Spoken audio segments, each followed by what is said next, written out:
नमस्कार मित्रांनो, पंढरपूर सत्यदर्शन यूट्यूब चॅनलवर आपलं सहर्ष स्वागत.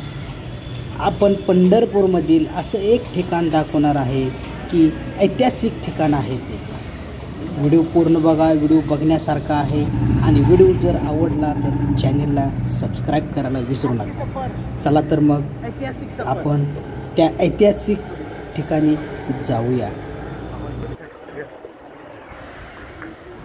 आजची सफर ऐतिहासिक सफर असणार आहे.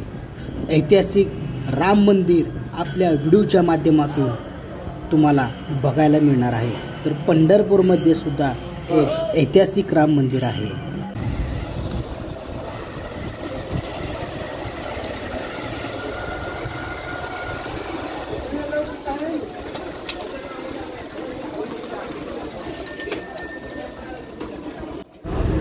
आपण आता राम मंदिराच्या परिसरामध्ये आलो आहे आणि हे पहा, दर्शन लाईन आहे.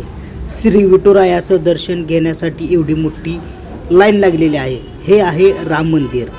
चला आपण आतमध्ये जाऊया आणि पाहूया. आपण मंदिरामध्ये प्रवेश केलेला आहे. हे पहा, समोर 2 नगारे दिसत आहेत. आरतीच्या वेळेस ते वाजवले जातात. इथे एक दरवाजा आहे, तो चंद्रभागा नदीच्या दिशेला आहे. हे पहा, आपण सध्याला आहे मंदिराच्या गाभाऱ्यामध्ये. इथे श्री रामललाची मूर्ती आहे. हे पहा, आतमध्ये सुंदर अशी मूर्ती आहे. हे पहा, हे मंदिर खूप ऐतिहासिक आहे. व्हिडिओ पूर्ण बघा. व्हिडिओ पूर्ण बघितल्यानंतर तुम्हाला समजेल की मंदिर किती ऐतिहासिक आहे. पूर्ण जुनं बांधकाम आहे हे. आणि हे मंदिर इंग्रजांच्या काळात कितीतर वर्ष झालं बंद पडलं होतं असं येथील लोक सांगत आहेत. आपण आता मंदिरामध्ये आहे. हे पहा, इथे शिवरायांची सुद्धा मूर्ती आहे. पहा, पूर्ण असं खूप ऐतिहासिक मंदिर आहे. इथे सुद्धा एक दरवाजा आहे. हा मंदिराच्या समोरील दरवाजा आहे. हे चंद्रभागा नदी पात्र आहे. इथे एक घाट आहे. त्या घाटाचं नाव आहे रामघाट. हे पहा, पाहू शकता, ही चंद्रभागा नदी आहे आणि चंद्रभागेच्या तीराला हे मंदिर आहे. पाहू शकता, इथे एक शिवलिंग आहे. पहा, पूर्ण ऐतिहासिक राम मंदिर आहे.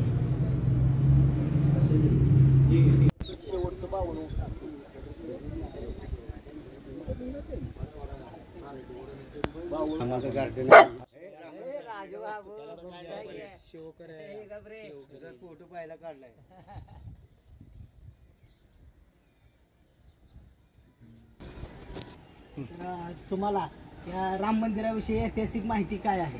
हे पंढरपुरातील हे राम मंदिर आपल्या ह्या पुरातत्व असून हे खाकचौक राम मंदिर हे 52 खाकचौक आहे. ह्या महाराष्ट्रामध्ये, ह्या भारतामध्ये जम्मू काश्मीर पासून ते आपल्या महाराष्ट्रापर्यंत हे 52 खाकचौक आहे. इथून पुढे राम मंदिर खाकचौक नाहीच.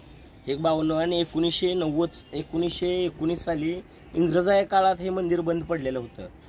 आमचे गुरुवर्य गुरु महाराज त्यांच्या हनुमानदास बन बिहारीदास महाराज यांच्या आशीर्वादाने हे 1984 साली मंदिर उघडण्यात आलं. ते 1984 साली साधू संतांसाठी जे उघडण्यात आलं ते आज तागायत. तिथं प्रत्येक वेळेला रामनवमी सेवा, साधू सेवा सर्व इथं होता. तिथं ह्या बाजूला आपण पाहिलं तर संत सेवासाठी आपण संतांसाठी मोठं व्यवस्था केली आहे, झोपण्याची, राहण्याची, संत निवास म्हणून. इथं अन्नछत्राची सेवा केलेली आहे आपण. इथं आपण रामनवमीला प्रसाद ठेवतो. प्रत्येकांना आषाढी एकादशीला खिचडी असते. प्रत्येक ज्या एकादशी असतात मोठ्या तिथं साधू सेवा सर्वजणांच्या हातून हनुमानदास महाराज, बनबिहारीदास महाराज व आता जे चालू महाराज नाथजी यांच्या आशीर्वादाने चालू आहे हे मंदिर. तर 22 तारखेला अयोध्यामध्ये रामलल्लाच्या मूर्तीची प्रतिष्ठापना आहे. तर आपण या मंदिरामध्ये कार्यक्रम ठेवलेत का? हो, नक्कीच. सकाळी उठल्यापासून ते संध्याकाळपर्यंत सगळ्या कार्यक्रमाचा शेड्यूल आहे.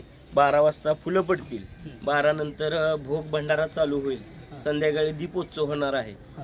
आणि इथून पुढं आम्ही प्रत्येक वेळेला तर करतोच. आता तसे 4 वाऱ्या असतात, आषाढी वारी, चारही वाऱ्यांना भक्त सेवा इथं आपल्याकडून मंदिरामार्फत खिचडी सेवा मिळते. इथे ह्या बाजूला आपण अन्नछत्र बघितलेलं आहे, अन्नछत्र उघडलेलं आहे आपण त्याच्यासाठी. पण अन्नछत्र हे कंटिन्यू नसतं, फक्त मर्यादित कालावधीसाठी अन्नछत्र आहे. आणि झालं, धन्यवाद. तर चला मित्रांनो, आपण अन्नछत्रामध्ये चाललो आहोत. पाहू शकता इथे जेवणाच्या पंक्ती बसत असतात. हे आहे पंढरपूरमधील ऐतिहासिक राम मंदिर. तर मित्रांनो, व्हिडिओ बघण्यासारखा आहे. व्हिडिओ बघितल्यानंतर व्हिडिओ आवडल्यास चॅनलला नक्की सबस्क्राईब करा. हे आहे दत्त मंदिर. पाहू शकता असं छोटंसं दत्त मंदिर आहे. आतमध्ये साधू तपस्या करत बसलेले आहेत. चला आपण आपल्या व्हिडिओच्या माध्यमातून दाखवण्याचा प्रयत्न करूया. हे पहा, आतमध्ये तपस्या चालू आहे. चला आपण मंदिराच्या गाभाऱ्यामध्ये जाऊया. इथे साधूजी बसलेले आहेत, त्यांच्याशी थोडंसं बोलूया.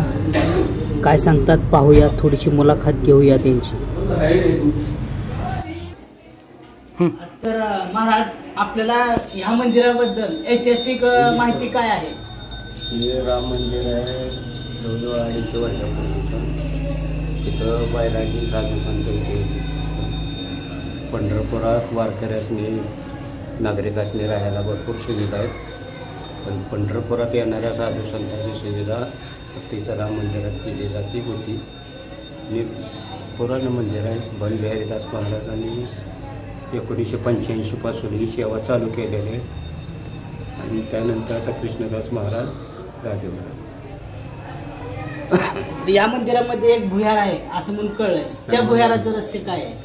भुयारला आहे दुनियाची खाली तप करायची, भजन करायची, अशीच दुनिया खाली. दुनिया आहे काय? दुनिया म्हणतात का? दुनिया म्हणते साधू संत. बरं, ते आम्हाला दाखवू शकता का तुम्ही? चला.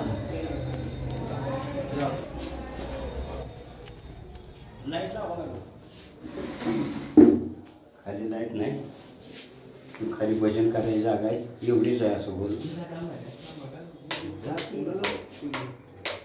पण खाली दुनिया आहे, भजन करायचं, हे करायचं. ही दुनिया आहे. तर ही दुनिया भुयारासारखी आहे. चला आपण आतमध्ये जाऊया आणि बघूया. याच दुनियेमध्ये साधू लोक तपस्या करत होते आणि 6 महिने बाहेर येत नव्हते असं इथे सांगण्यात आलं आहे. याच भुयारासारख्या दुनियेमध्ये 6 महिने तपस्या चालू होती. एक असा काळ होता की इथे साधूजी 6 महिने तपस्या करत होते आणि बाहेर सुद्धा येत नव्हते.